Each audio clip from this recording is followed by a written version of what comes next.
Alright, listen, I don't agree with this at all. Alright, my manager want me to throw all this good food away.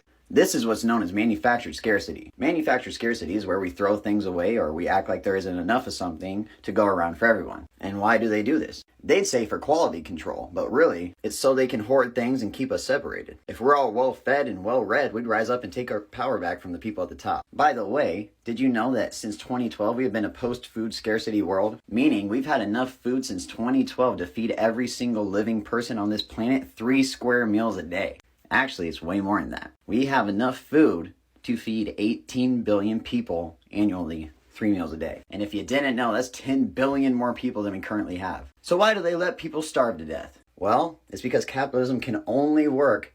You can only have more if someone else doesn't have enough. People at the top have literally killed to get what they have. That's all there is to it. That's why capitalism.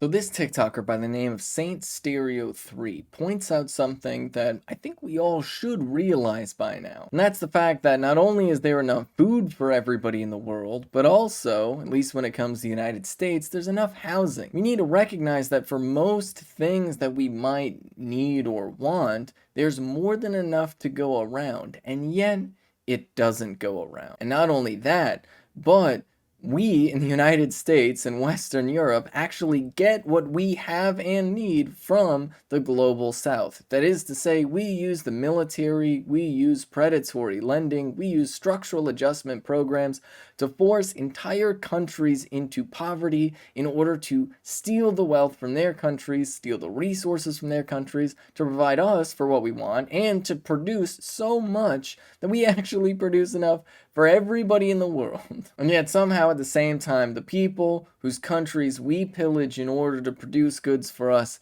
don't get to profit off that, don't get to benefit from it. And then internally within the United States, there are many, many people who are suffering and struggling to afford rent, who are suffering homelessness, who are being paid wages that are fundamentally not enough to survive. Now, of course, it's because our system of capitalism. But I think on some level, we all know this for the most part.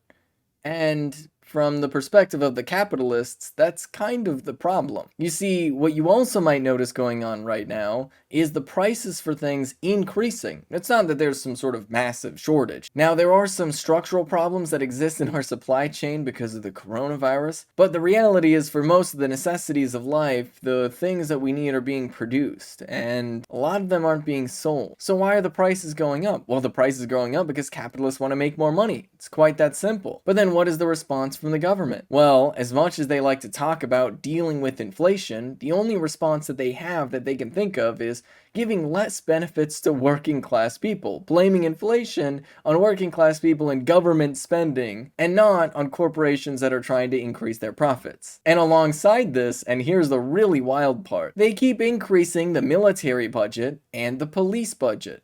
Now, why could that be?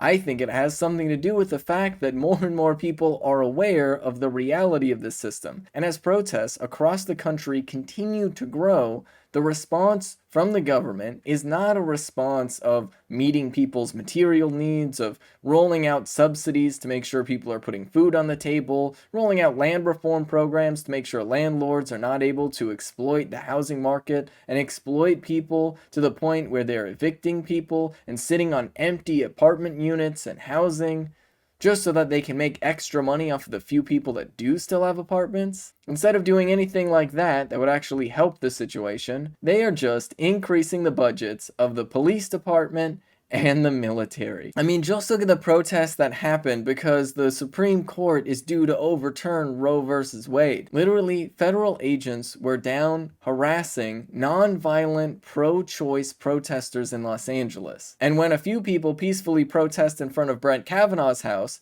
the immediate response from the government was to unanimously vote in favor of specific police funding for the Supreme Court justices. Think about this. We are very often told that legislation takes a very long time to figure out, at least when it comes to helping working class people. But somehow magically, when it comes to helping literally just 9 incredibly wealthy and privileged individuals, and not from a real threat, from a perceived hypothetical threat. These were peaceful protesters. A lot of them were literally Brett Kavanaugh's neighbors. But so just this perceived threat is enough for this overnight legislation. And yet somehow, with these structural problems, they're refusing to deal with it. And they're pushing more austerity on working class people instead of actually helping people. Now, mind you, we have more than enough. In theory, if the law of supply and demand was true, costs would be going down right now, especially because demand is incredibly low because people's wages are stagnant. So what really is going on is we are at a pivotal moment where people are beginning to come to the realization that the United States government as a whole, by and large, categorically disregards the needs of working class people. This is Ben Carollo with Rebel Headquarters. You can catch my show Galaxy Brain on the Young Turks Twitch channel every Friday at 4 p.m. Eastern Time. If you want to stay up to date with my content, you can follow me at Benjamin Carollo on Twitter. And for those of you that might be wondering or have noticed, my pronouns are in fact she, her.